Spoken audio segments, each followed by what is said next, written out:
liyudhhirahu ala dini kullih wa kafa billahi shahidah. Asyhadu an la ilaha illallah wa asyhadu anna Muhammadan abduhu wa rasuluh la nabiyya ba'dah. Yang saya hormati pembina, pimpinan, pengurus ASESI, seluruh peserta dan tamu undangan, Assalamualaikum warahmatullahi wabarakatuh. Pertama, saya ingin mengucapkan selamat atas penyelenggaraan ASESI yang keberapa sekarang? Yang kelima. Saya baru pertama kali hadir, tapi melihat dari pameran di depan sana, nampak sekali bahwa geliat kebangkitan pendidikan Islam makin hari makin menguat di Indonesia. Ini adalah sebuah tanda-tanda yang baik. Saya tadi sampaikan, ini sebetulnya jadwal ke sini tidak ada. Tapi saya bilang lebih baik mendadak datang daripada mendadak batal. Kalau mendadak batal suasana jadi panjang gitu. Saya ingin sampaikan singkat saja. Pendidikanlah tentang masa depan. Pendidikan adalah tentang menyiapkan generasi baru. Dan pendidikan tidak membentuk, pendidikan menumbuhkan. Dia menumbuhkan. Karena dia menumbuhkan, maka yang diperlukan sangat mendasar adalah bagaimana tanah tempat bibit tumbuh bisa subur. Bibit dan tanah tempat tumbuh itu iklimnya baik. Kalau kita membayangkan anak-anak sebagai biji, ketika masih biji itu dia tidak kelihatan batangnya, tidak kelihatan akarnya, tidak kelihatan daunnya, tapi dia masih biji. Sehebat apapun sebuah biji, ya dia tidak kelihatan seluruh komponennya. Nanti kalau dia sudah tumbuh berkembang, kalau biji tanaman itu, maka akan terlihat batangnya, akan terlihat daunnya, akan terlihat buahnya, akan terlihat bunganya. Tapi pada saat dia masih menjadi biji, belum terlihat. Kadang-kadang kita melihat biji seperti kita melihat tanaman yang lengkap. Lalu kita ingin biji ini punya semuanya. Punya bunganya, punya seluruhnya. Tidak bisa. Karena biji itu akan menjadi tumbuhan yang lengkap, memerlukan waktu, memerlukan proses penumbuhan. Biji yang baik membutuhkan lahan yang subur. Di mana lahan yang subur itu? Satu, di rumah. Rumahnya harus menjadi lahan yang subur. Yang kedua di mana? Di sekolah. Dia juga lahan yang subur. Yang ketiga di antara rumah dan sekolah, yaitu di lingkungannya. Karena itu ketika kita membicarakan tentang pendidikan, bayangkan seperti kita menumbuhkan biji itu. Karena itu saya sering mengatakan jangan gunakan kata membentuk, apalagi kalau akhlak. Akhlak ini ada bentuk, akhlak itu ditumbuhkan. Ditumbuhkan, karakter itu ditumbuhkan. Tidak bisa dibentuk, ditumbuhkan. Bapak-bapak, ibu yang mempelajari biologi ketika SMP pasti pernah praktikum tuh. Tanaman dipasang, yang satu diarahkan dekat matahari, yang satu jauh. Beloknya beda bukan? Beloknya beda bukan? Ya, bibitnya sama, tanahnya sama, potnya sama, yang satu dekatkan matahari, yang satu jauhkan. Arah tumbuhnya sama tidak? Beda. Jadi kita mau belok kanan belok kiri itu bukan daunnya yang dibelokkan, tapi rangsangannya yang berbeda. Cuacanya yang diatur, lokasinya yang diatur. Karena itu mengelola sebuah sekolah, mengelola sebuah institusi pendidikan itu adalah mengelola rekayasa. Karena direkayasa, perilaku rekayasa. Ya, beri contoh. Di rumah nih, di rumah. Kita ingin anak kita menjadi anak yang individualis atau anak yang dekat dengan saudara-saudaranya. Misalnya, ingin dekat bukan? Terus kita bikin rumah nih. Cara bikin rumahnya, anaknya 4 misalnya, dibuat 3 kamar, 4 kamar. Lalu di tiap kamar dibuatkan kamar mandi. Oke? Kenapa? Ya supaya rapi bersih. Semua kamar mandi ada dalam rumah. Keluarga yang sama, 4 anak, kamar mandinya di luar, 1. Apa yang terjadi? Yang 1 anaknya tumbuh individual, semuanya diselesaikan sendiri, keluar dari kamar udah bersih. Yang 1 rebutan kamar mandi tiap pagi. Tahu karakternya, siapa yang sikatannya lama, siapa yang kalau mandi lama, siapa yang kalau mandi harus diketok-ketok, siapa yang samponya suka ketinggalan. Beda bukan? Beda. Itulah pendidikan.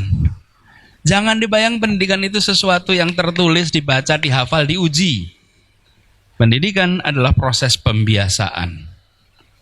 Jadi, Bapak sekalian, kita bisa merangsang anak kita sesuai dengan skenario yang kita mau buat.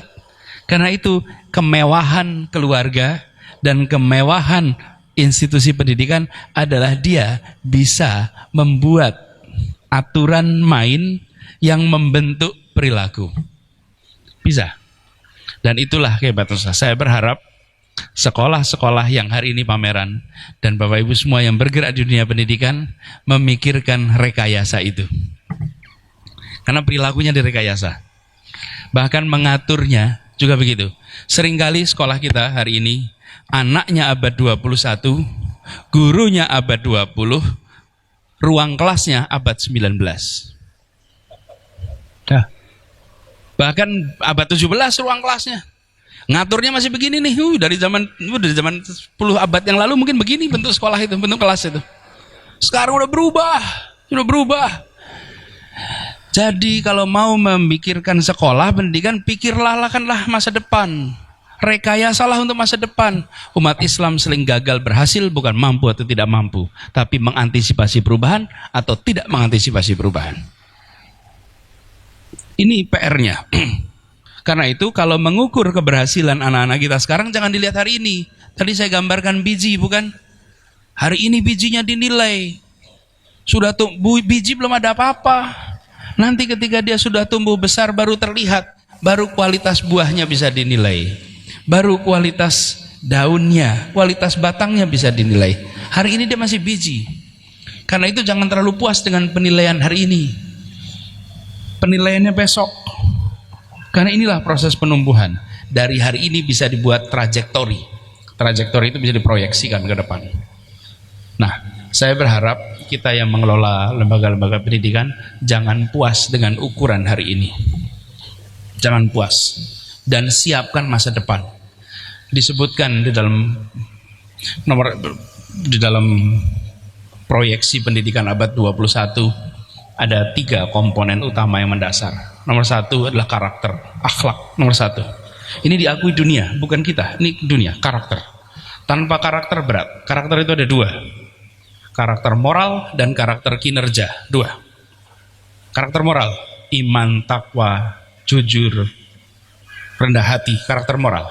Karakter kinerja, kerja keras, ulet, tangguh, tak mudah menyerah, tuntas. Itu karakter kinerja. Kita kan tidak ingin jujur tapi malas, atau kerja keras tapi culas. Betul gak sih? Jadi begitu sampai karakter 2, karakter kinerja dan karakter moral. Akhlak nomor 1. Yang kedua adalah kompetensi. Dan kompetensinya ada 4K. Nomor 1, berpikir kritis. Kedua, kreatif. Ketiga, komunikatif. Keempat, kolaboratif. Bisa kerjasama. 4K. Itu kompetensi. Yang ketiga, literasi. Keterbukaan wawasan. Kalau dulu kita bicaranya calistung, kalau sekarang udah lewat. Bukan baca tulis hitung. Yang kita harus pikirkan literasi itu minimal 5. Ya, literasi baca. Dan baca itu kita harus tingkatkan, apalagi di Indonesia.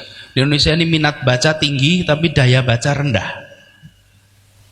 Indikasinya apa? Minat baca WA tinggi, daya baca buku rendah. Tapi kalau baca PA, tahan. Bisa berjam-jam baca WA, betul enggak?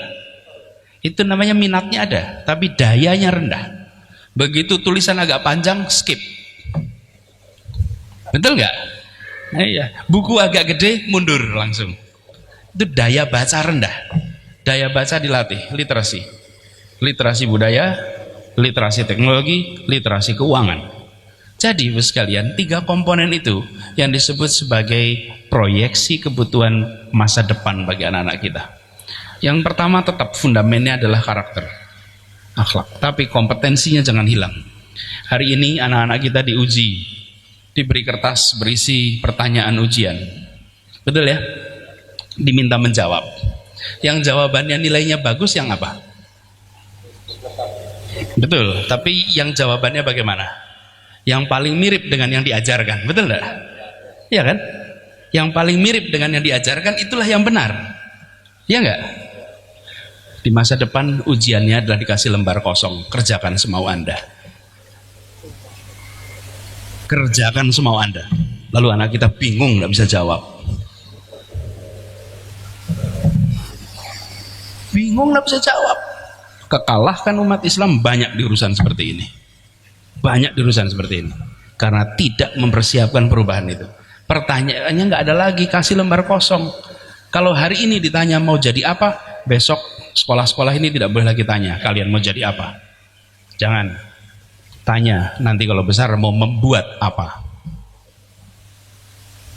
karena profesinya udah nggak ada nanti. Dulu saya waktu masih kecil tuh Pak, tukang pos tuh rutin datang ke rumah Pak, pakai motor warnanya oranye. Wah top betul rasanya naik motor Suzuki itu. Pos, pengen jadi tukang pos. Hari ini ada tukang pos, email semua, WA, betul tidak sekalian? Bayangkan besok perubahannya lebih cepat. Yang diketahui hari ini belum tentu masih ada profesinya di masa depan. Jadi pengelola institusi pendidikan jangan terpukau dengan cerita masa lalu.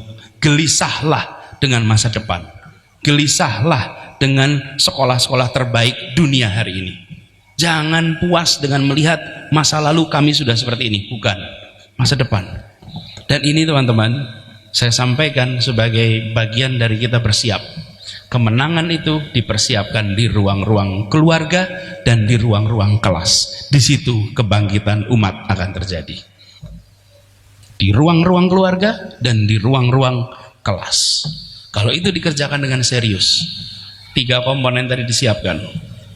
Akhlak, karakter, kompetensi, literasi. Sesudah itu biarkan mereka terbang. Mereka akan siap untuk menghadapi apa saja. Dan ini yang insya Allah kita sama-sama. Mudah-mudahan sekolah-sekolah ini adalah benar-benar sekolah-sekolah yang menyiapkan masa depan. Dan semoga bapak-bapak ibu semua yang bekerja di sini, saya sekarang bertugas di pemerintahan. Izinkan saya mengucapkan terima kasih. Bapak ibu semua menyelenggarakan pendidikan padahal tidak memiliki kewajiban konstitusional untuk mendidik. Nggak ada perintah undang-undang Bapak ibu sekalian untuk mendidik. Tapi Bapak ibu memilih untuk mendidik anak-anak kita, dan saya ingin ucapkan terima kasih. Bapak ibu sekalian telah ikut menyiapkan anak-anak Indonesia masa depan. Insya Allah ini akan dicatat sebagai amal soleh dari Bapak ibu semuanya. Itu saja barangkali yang bisa saya sampaikan. Kurang lebihnya mohon dimaafkan. Saya mohon izin kalau boleh meneruskan menuju kewajiban yang sudah saya komit. Tapi saya ingin ucapkan selamat. Semoga diskusi, seminar, dan insya Allah ikhtiar mendidik anak-anak kita akan bukan saja dimudahkan jalannya, tapi selalu dalam ridha Allah. Terima kasih. Billahi taufiq wal hidayah. Assalamualaikum warahmatullahi wabarakatuh.